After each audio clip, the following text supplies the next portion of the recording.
C'est dans un état bien particulier que j'écris ces mots, puisque cette nuit je ne serai plus. Je me trouve sans le sou, au terme de mon supplice de drogué qui ne supporte plus la vie sans sa dose, et je ne puis endurer plus longtemps ma torture. Je vais sauter par la fenêtre, me jeter dans cette rue sordide. Il ne faudrait pourtant pas croire que la morphine dont je suis l'esclave ait fait de moi un être faible ou dégénéré. Lorsque vous aurez lu ces quelques pages hâtivement griffonnées, vous ne vous étonnerez pas, encore que vous ne puissiez jamais le comprendre parfaitement, que je me trouve devant cette unique alternative, l'oubli ou la mort. Cela se passa dans l'une des régions les plus désertes du vaste Pacifique. J'étais le subrécargue d'un paquebot qui tomba sous les assauts d'un destroyer allemand. La Grande Guerre en était à ses tout premiers débuts et les forces navales ennemies n'étaient pas arrivées au stade ultime de leur dégradation. Par conséquent, notre vaisseau constituait encore une proie de choix, et son équipage fut traité avec toute la considération qui lui était due. Nos geôliers se montrèrent même tellement libéraux que 5 jours à peine après notre capture, je trouvai le moyen de m'enfuir seul sur un petit bateau, avec de l'eau et une provision de vivres suffisante pour subsister assez longtemps. Lorsque je fus assez loin du bateau ennemi pour me sentir absolument libre, je m'aperçus que je n'avais pas la moindre idée de l'endroit où je me trouvais. Je n'ai jamais été un bon marin. Je pus constater toutefois, d'après la position du soleil et plus tard des étoiles, que j'étais quelque part au sud de l'équateur. Mais j'ignorais tout de la situation de ces lieux, et il n'y avait en vue aucune côte, aucune île pour m'en donner la moindre indication. Le temps était au beau fixe, et durant des jours et des jours, je voguais sans but sous un soleil de plomb, dans l'attente de voir passer un navire à l'horizon, ou de rejoindre les côtes d'une terre habitable. En vain. Nulle terre hospitalière, nul bateau ne se montra. Dans ma solitude, je commençais à désespérer devant l'infini de cette vastitude d'azur. Le changement advint tandis que je dormais. Comment se produisit-il? Je n'en sais rien. Mon sommeil, bien que troublé, agité de rêves multiples, avait été très lourd.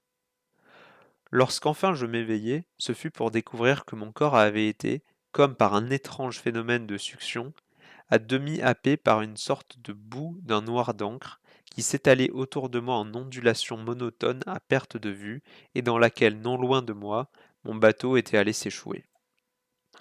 J'aurais pu tout d'abord, en découvrant une scène aussi prodigieuse, aussi surprenante, rester frappé de stupeur et d'étonnement. En fait, je fus saisi d'une immense panique, car il y avait dans l'air et sur le sol jonché de pourriture un je ne sais quoi de sinistre qui me glaça d'effroi.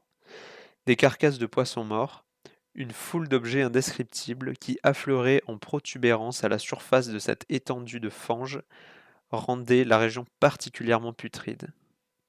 Jamais je ne pourrais décrire, telle que je la vis, cette hideur innommable qui baignait dans le silence absolu d'une immensité nue. Il n'y avait là rien à écouter, rien à voir, sauf un vaste territoire de vases. La peur qui fit naître en moi ce paysage informe et muet m'oppressa tant que j'en eus la nausée. Le sol étincelait en haut d'un ciel sans nuages qui me sembla presque noir, comme s'il eût reflété lui-même le marais d'encre qui était sous mes pieds. Comme je rampais pour rejoindre mon bateau, je me rendis compte qu'il n'y avait à ma situation qu'une seule explication. Lors d'une éruption volcanique, une partie des grands fonds océaniques avait dû émerger, ramenant ainsi en surface des régions qui depuis des millions d'années étaient restées cachées sous d'insondables profondeurs aquatiques. Cette nouvelle terre était tellement immense que même en tendant l'oreille, je ne percevais aucune houle marine. Aucun oiseau de mer non plus ne venait se poser sur ces choses mortes. Plusieurs heures durant, je restais assis à réfléchir dans mon bateau qui, couché sur le côté, me protégeait légèrement du soleil. À mesure que le jour avançait, le sol se fit moins humide. Il semblait sécher et durcir, et je pensais que sous peu, j'allais pouvoir m'y aventurer. Cette nuit-là, je dormis à peine. Le lendemain, je préparai un pactage de vivres et d'eau, en vue d'un voyage à travers ces terres à la recherche d'une mer évanouie et dans l'espoir d'une délivrance. Le troisième matin, je sentis que le sol était suffisamment sec pour que je puisse marcher sans difficulté. L'odeur des cadavres de poissons était pestilentielle, mais j'étais si préoccupé par mon propre salut qu'elle ne me gêna pas outre mesure. Rassemblant tout mon courage, je partis pour une destination inconnue. Tout au long du jour, je fis route vers l'ouest, en direction d'un monticule qui se détachait à l'horizon de ce désert. Je campais à même le sol cette nuit-là, et le lendemain, je poursuivis mon chemin vers le but que je m'étais choisi, bien que celui-ci me parût à peine plus proche que le premier jour. Le quatrième soir, j'atteignis le pied de la colline, qui se révéla plus haute qu'elle ne m'était apparue dans le lointain. Trop fatigué pour en faire l'ascension, je décidai de dormir à l'ombre de ses flancs. Je ne sais pas pourquoi mes rêves furent si délirants cette nuit-là, mais avant même que la lune blême et gibbeuse ne s'élevât au-dessus de la plaine orientale, je me réveillai couvert d'une sueur glacée et je décidai de ne plus fermer l'œil. Des visions comme celles qui s'étaient imposées à mes yeux étaient trop horribles pour que je pusse les supporter une fois de plus. Dans le rougeoiement de la lune, je constatai pourtant combien j'avais été imprudent d'entreprendre ce voyage en plein jour. Il m'aurait coûté moins d'énergie d'accomplir cette expédition lorsque le soleil aveuglant et brûlant était absent de l'horizon. Pourtant, je me sentais maintenant la force de faire l'ascension qui, la veille, au crépuscule, m'avait semblé irréalisable. Après avoir ramassé mon bagage, je me dirigeai vers la crête. J'ai déjà dit que la monotonie de la plaine était pour moi la source d'une horreur diffuse. Mais je pense que cette horreur devint plus forte lorsque j'atteignis le sommet et que j'aperçus en contrebas sur l'autre versant des gorges si profondes que la lune, qui n'avait pas encore atteint son apogée, ne pouvait en éclairer tous les sombres replis. Je me sentis au sommet de ce monde, penché sur le chaos insondable d'une éternelle nuit. Je me souviens du paradis perdu, et une satanique laideur monta des étranges royaumes des ténèbres.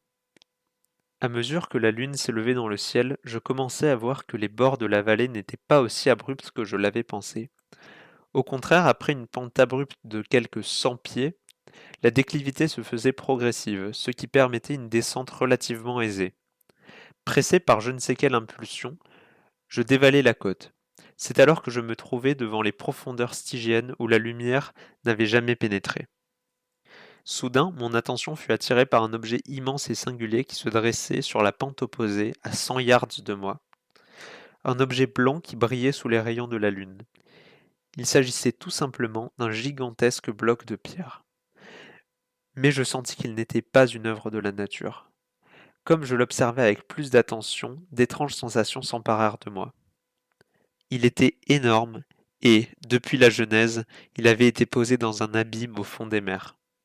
En dépit de tout cela, je sus immédiatement que cet étrange bloc était un monolithe, aux belles proportions, et dont la masse assurément avait été travaillée par l'homme, et peut-être même vénéré par d'autres créatures vivantes douées de la faculté de penser. Stupéfait et effrayé à la fois, mais aussi, je l'avoue, non sans éprouver ce fameux frisson qui chez le savant fou ou l'archéologue est l'expression du plaisir de la découverte, j'examinai les alentours avec plus de soin. La lune, maintenant proche du zénith, brillait d'une lueur étrange et crue au-dessus des flancs de la vallée qui dominait la crevasse. Je m'aperçus qu'un flot puissant dévalait les pentes du gouffre. L'eau commençait déjà à me mouiller les pieds. Autour de moi, des vaguelettes léchaient les bases du monolithe cyclopéen, à la surface duquel je pus alors distinguer des inscriptions hiéroglyphiques et des bas-reliefs. Je n'avais jamais vu dans mes livres une écriture semblable à celle-ci, qui se composait de symboles aquatiques, poissons, crustacés, pieuvres, mollusques, baleines et d'autres habitants de l'océan. De nombreux idéogrammes représentaient de toute évidence des objets marins inconnus de notre monde, mais que j'avais vus en décomposition au cours de mon étrange équipée sur les grands océans fangeux. Cependant, ce furent les bas-reliefs qui me terrorisèrent. Ils étaient parfaitement visibles car ils s'élevaient bien au-dessus de la nappe d'eau envahissante. Doré les aurait contemplés avec passion. Je pense en effet que ces sculptures voulaient représenter des hommes, ou tout du moins une catégorie d'hommes. Ils jouaient comme des poissons dans des grottes sous-marines, ou bien se trouvaient réunis dans un sanctuaire monolithique qui, lui aussi, reposait au fond des eaux. Je n'ose pas les décrire en détail car il me suffit d'évoquer leur image pour défaillir. Plus horrible encore que les personnages qui hantaient l'imagination d'un Poe ou d'un Bulwer, ils avaient une allure odieusement humaine malgré leurs pieds palmiers, leurs mains molles, leurs lèvres énormes, leurs yeux gonflés et d'autres traits encore plus déplaisants. Ces créatures semblaient avoir été sculptées sans souci des proportions. La baleine, qui sur le bas-relief succombait, victime de l'une de ces créatures, était à peine plus grande que son agresseur. Je décidai que ces personnages grotesques ne pouvaient être que des dieux imaginaires de quelque tribu de pêcheurs ou de marins, engloutis avant même que naquît le tout premier être du Piltdown ou de l'homme de Néandertal. Saisi de crainte devant ce spectacle d'un passé si reculé que le plus audacieux des anthropologues n'en pourra jamais concevoir de plus lointain, je demeurai dans cette contemplation, tandis que la lune jetait des reflets bizarres sur le chenal qui s'étalait devant moi. Soudain, je vis la chose. Dans un léger remous au-dessus des eaux troubles, elle émergea. D'un aspect répugnant, d'une taille aussi imposante que celle de Pilophème, ce gigantesque monstre de cauchemar s'élança rapidement sur le monolithe, l'étreignit de ses grands bras couverts d'écailles, tandis qu'il inclinait sa tête hideuse en proférant une sorte d'incantation. Je pense que c'est à cet instant précis que je suis devenu fou. De mon escalade frénétique sur la falaise, de ma journée de délire sur le bateau échoué, je me souviens à peine. Je crois que j'ai beaucoup chanté, et ri bizarrement lorsque je ne pouvais plus chanter. J'ai le vague souvenir d'un violent orage qui a dû éclater lorsque j'eus atteint le sommet de la falaise. Je suis sûr en tout cas d'avoir entendu le tonnerre et d'autres bruits comparables que la nature n'aimait que lorsqu'elle est déchaînée. Quand je suis sorti des ténèbres, je me trouvais dans un hôpital de San Francisco où m'avait déposé le capitaine d'un bateau américain qui m'avait recueilli en plein océan. J'avais longtemps déliré, mais on semblait avoir fait peu de cas de mes récits. Mes sauveteurs n'avaient entendu parler d'aucun tremblement de terre dans le Pacifique, et je n'ai guère insisté. À quoi bon leur parler d'une chose qu'ils ne pourraient croire? Un jour, j'ai rencontré un célèbre ethnologue que mes questions sur l'antique légende philistine du Dagon, le dieu poisson, amusèrent. Mais je m'aperçus bientôt que ce savant était désespérément conventionnel, et j'arrêtai là mon enquête. C'est la nuit, quand la lune gibbeuse décline, que je vois la chose. J'ai bien essayé la morphine, mais la drogue n'a amené qu'un léger sursis, et de plus elle a fait de moi son esclave. Aussi, maintenant que j'ai achevé d'écrire ce qui informera ou fera rire mes contemporains, je vais en finir. Souvent, je me suis demandé si tout cela, au fond, n'était pas un simple fantasme, le résultat d'un accès de fièvre qui m'aurait saisi juste après mon évasion du vaisseau allemand. J'ai beau mettre en doute ces horribles souvenirs, cette vision hideuse me poursuit sans trêve. Je ne peux songer à la haute mer sans revoir, en frémissant, ces êtres sans nom qui nagent et pataugent dans leurs lits de vase, adorant les vieilles idoles de pierre, gravant leur propre image sur des obélisques de granit immergés. Mon rêve étrange se poursuivit, et je vois le jour où ils s'élèveront au-dessus des flots pour engloutir l'humanité affaiblie par les guerres. Ce jour-là, les terres s'enfonceront, et le fond des sombres océans se dressera au-dessus des eaux pour envahir l'univers. La fin est toute proche. J'entends un bruit à ma porte, comme si un gigantesque corps rampant s'était glissé jusque chez moi. Il ne me trouvera pas. Mon Dieu, cette main. La fenêtre, la fenêtre.